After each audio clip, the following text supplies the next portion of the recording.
والے سے ہمارے بڑے بڑے اشتہار میں نے دیکھے ہیں سڑکوں پر، یقیناً آپ کی نظر سے بھی گزرے ہوں گے کہ نظروں کی کاٹ کے مائل، ہر قسم کی نظر کا توڑ، فلاں فلاں فلاں. ان کے بارے میں آپ کی کیا رائے ہے؟ یہ نظر کے لیے کہیں آپ کو جانے کی ضرورت نہیں ہوتی.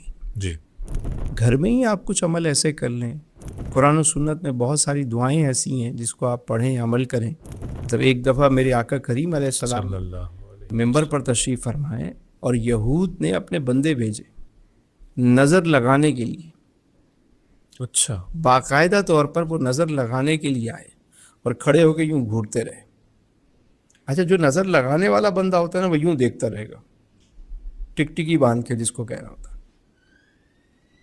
صحابہ کرام جب حضور کی محفل میں بیٹھتے تو سر کو جھکا کے بیٹھتے. سبحان اللہ سبحان. ادب سے بھی دل بھی چاہ رہا ہوتا تو مطلب تھوڑا تھوڑا دیکھتے، کبھی بھی فوکس نہیں کرتے، دزدیدہ نگاہ. دوزیدہ نگاہ. اور وہ آ کے کھڑے ہو گئے اور یوں دیکھتے رہے دیکھتے رہے دیکھتے رہے. آپ علیہ السلام ممبر سے اترے اور حضور تشریف لے گئے اور اللہ تعالیٰ نے سورہ قلم کی یہ آیتیں جو ہے وہ نازل فرمائی. اور یہ جو آیتیں ہیں سورہ قلم کی آخری 2 آیات، جی یہ اگر کسی شخص کو نظر لگی ہوئی ہو، اس کو پڑھ کر 7 مرتبہ 21 مرتبہ اس پر دم کریں تو انشاءاللہ بہت فائدہ ہوتا ہے. سبحان اللہ. یہ آپ یاد کر لیں. اور کسی بچے کو نظر لگی ہوئی ہو 7 دفعہ 21 دفعہ اول آخر درود پڑھ کے اس کو دم کریں. اور یہ جو ہمارے یہاں مرچوں سے نظر اتاری جاتی ہے، جی یہ بھی بڑا زبردست ہے. کالی مرچوں سے بھی اترتی ہے. اچھا. ہاں، 7 کالی مرچیں لیں، اسی طریقے سے اس کو بھی جلا دیں. جس پہ نظر لگی ہوئی 7 دفعہ اتار کے اس کو چولہے پہ رکھ دیں. اسی طرح لال مرچیں کرتے ہیں، اس کو آپ جلا دیں. واہ، اس کی کوئی لاجک سے، جیسے آپ نے چپل کی تو لاجک سمجھائی، یا ڈاٹ کی لاجک بھی سمجھ آتی ہے، مرچوں کی لاجک ٹوٹکا ہے. ایک پانی سے بھی اتار لیتے ہیں لوگ، 7 دفعہ پانی گھما کے وہ پانی ڈال دیا جاتا ہے. اچھا، جب یہ مرچیں جل جائیں تو اس کو نکال کے کیاری میں، کسی کیاری میں ڈال دیا کریں.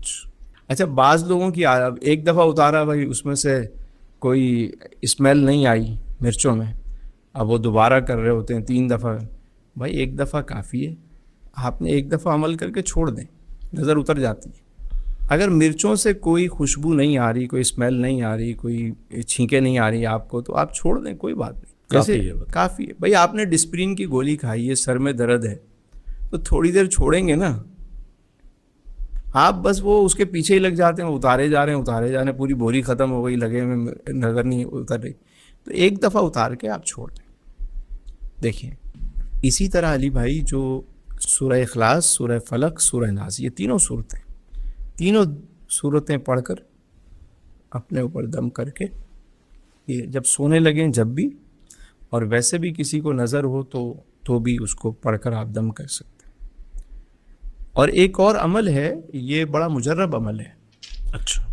اگر کوئی اس کو اپنی زندگی میں شامل کر لے تو اس کے بہت سارے فائدے ہیں. اس دعا کو پڑھنے سے پہلے درود پاک پڑھ لیں، 3 دفعہ 7 دفعہ کوئی بھی درود پڑھ لیں اول آخر. 1 دفعہ پڑھیں آپ آیت الکرسی، اور 1 دفعہ سورہ فلق، اور 1 دفعہ سورہ ناس. یہ پڑھنے کے بعد 23 دفعہ یہ دعا پڑھنی ہے. اللہم انا نجعلک فی نحورہم ونعوذ بک من شرورہم. اور پڑھنا کیسے؟ یوں، اللہم انا نجعلک فی نحورہم ونعوذ بک من شرورہم، اللہم انا نجعلک فی نحورہم ونعوذ بک من شرورہم. یہ کتنے ہو گئے؟ 5. پھر اسی طرح یہ کتنے ہو گئے؟ 10. پھر یہ کتنے ہو گئے؟ 15. پھر یہ 20، 21، 22، 23. اب 23 دفعہ پڑھ کے نا دائیں جانب سے اپنے گھر کا، اپنی گاڑی کا، اپنے آفس کا، اپنے بچوں کا، سب کا جو نا 3 دفعہ یوں حصار کریں، اور اس کے بعد کر کے اپنے اوپر حصار کر لیا کریں، اس طرح پھیر لیا جہاں تک ہاتھ جائے. اللہم انا نجعلک فی نحورہم ونعوذ بک من شرورہم. اس دعا کو پڑھیں 23 مرتبہ، اور اس طرح اپنے اوپر حصار روزانہ کر لیا. خاص طور پہ سوتے وقت کر لیں تو بہت اچھا ہے، بہت اچھا ہے. سوتے وقت کر لیا کریں، ساری چیزوں کا حفاظت کا ہے.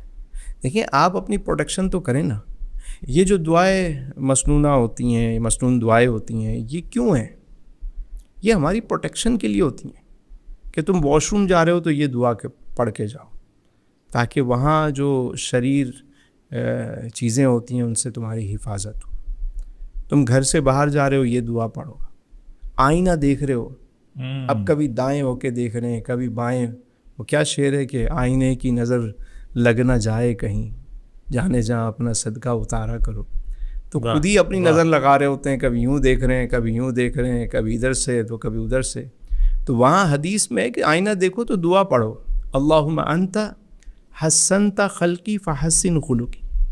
اے اللہ تو نے میری صورت تو بہت خوب اچھی بنائی ہے, میرے اخلاق کو بھی اچھا کر, سبحان اللہ, کردار کو بھی اچھا کر. سبحان اللہ. تو کیا ہوتا ہے وہ جو نظر لگنا ہوتا ہے نا, اپنی نظر بھی کبھی لگ جاتی ہے تو وہ بندہ بچ جاتا ہے.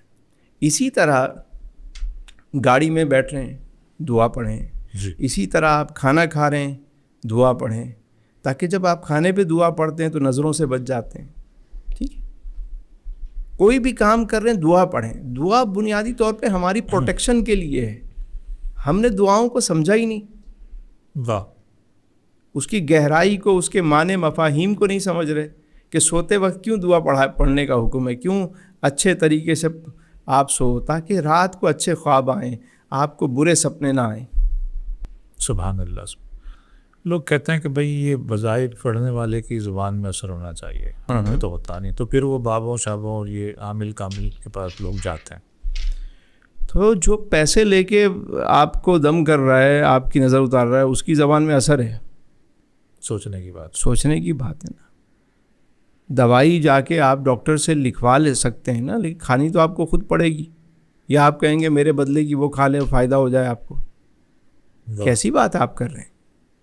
میڈیسن آپ اپنی خود کھاتے ہیں, ساری چیزیں خود کرتے ہیں, لیکن آپ کہتے ہیں کہ میرے وظیفے دوسرے پڑھ لے, کوئی چیز پڑھ لے. جب حدیث میں دعائیں آپ کو سکھائی گئی ہیں, ساری باتیں آپ کو بتائی گئی ہیں کہ سوتے وقت یوں کر کے سو, یہ دعا پڑھو, نظر لگ جائے تو یوں کرو, تو اب آپ کہہ رہے ہیں میرے حصے کا کام وہ عامل کر لے, اسے کچھ پیسے دے گا, اس سے کروا لے.